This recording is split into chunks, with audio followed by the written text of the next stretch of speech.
Hey, do you have a southern magnolia in your yard?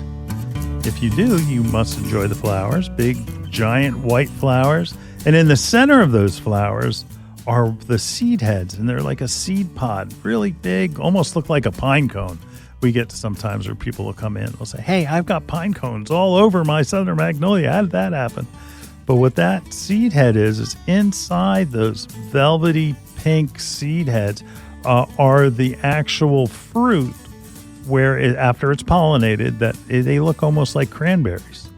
So if you have that magnolia and you're looking for those pink velvety pods and they're not there, somebody stole them. And so what is it? It's a squirrel. Those pesky squirrels. I have a 40-foot southern magnolia that is gigantic. Yeah, it's getting big boy. A larger trunk every Christmas because the people at Bloomers come over and steal all the magnolia leaves. Yeah. But anyway, it's like they need to work on the outside in, not from the bottom up. But that being said, so when these seed heads ripen and there's those red seeds and they're about the size of cranberries, squirrels are eating them, but they grab them before they ripen on the tree. Okay. So they'll bring them into their nest. They can even use it to their nest. It's funny. I was on my porch, which the magnolia is right by, and I'm hearing this thud, like something hitting the ground, and it's the damn squirrels. Those of you who have listened to the show for any length know that I don't have a good relationship with squirrels. Rodents. I want them dead. Right. Gone. I don't like squirrels. They cause damage. They eat your bird feeder. Yep. Unless you have a brome feeder. But again, squirrels can do some damage. So absolutely, they'll go and they'll knock them off the tree. They'll bite them off the tree, and they'll come by and they'll pick them up. And if you watch, they have these giant pine cones in that looking things in their jaws, and they're scampering to their nest. So that's where they're going.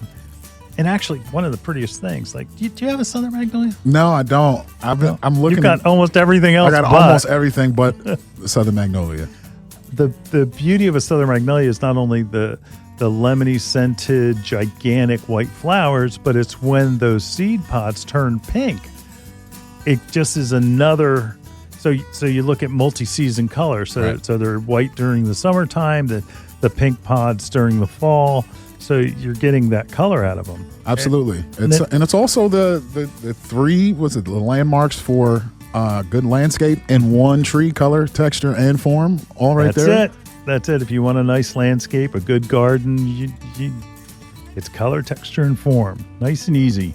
Nice the white leaves. Yeah. Darn it. The flowers, rather. Yeah. Yeah, it's beautiful. Yeah.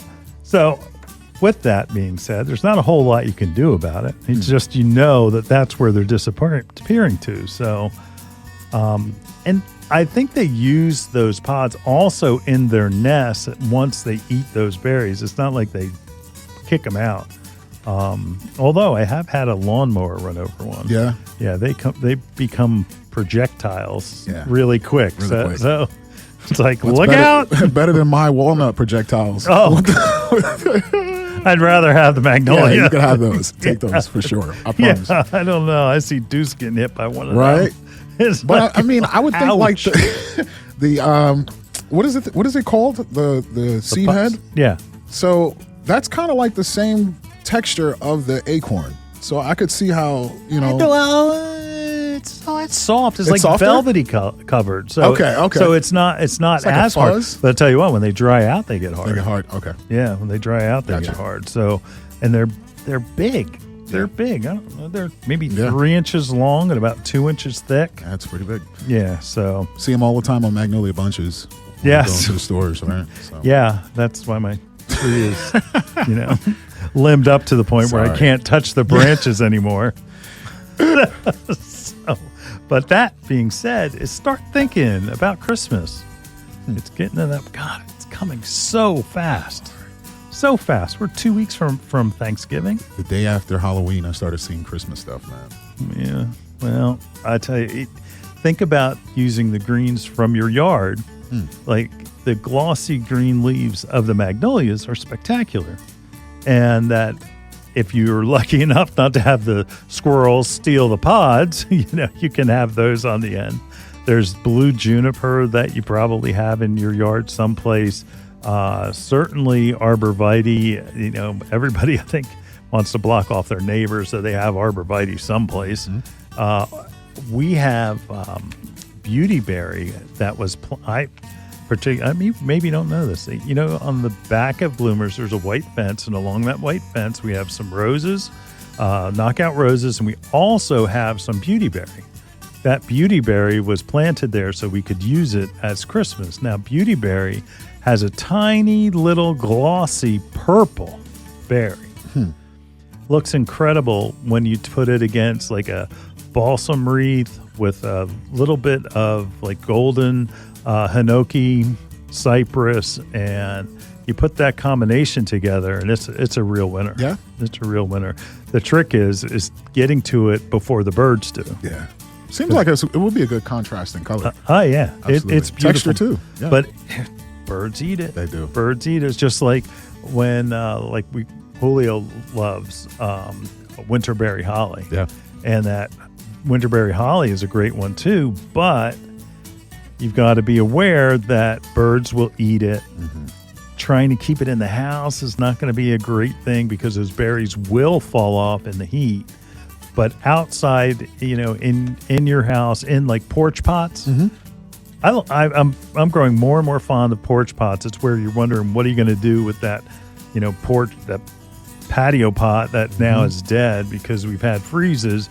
That's by your front door. Yep. You basically use that and cut it back real far, and you put in evergreen in it, and you make basically, it's not really a flower arrangement, but you create an arrangement, it's an arrangement of evergreen with berried type of hollies and different things, so that it becomes more of a winter pot. It doesn't have to be a Christmas. It doesn't have to be a Christmas pot, right? Because just like where a lot of times we talk about fall and we talk about autumn as opposed to Halloween. Like, we can't use jack-o'-lanterns now, but we certainly can use any of the fall type things all the way through, really through November. And then you start right after November. Once you hit the 1st of December, it's all Christmas all the time. But tell Bloomers that we started setting up Christmas, I think, in October. Yep. So, and it looks great. Yeah. You should come by and see it. So again, all of your landscape plants, you don't want to mutilate them by cutting them back too hard, but you certainly could harvest branches to use in those winter pots out in front of your house.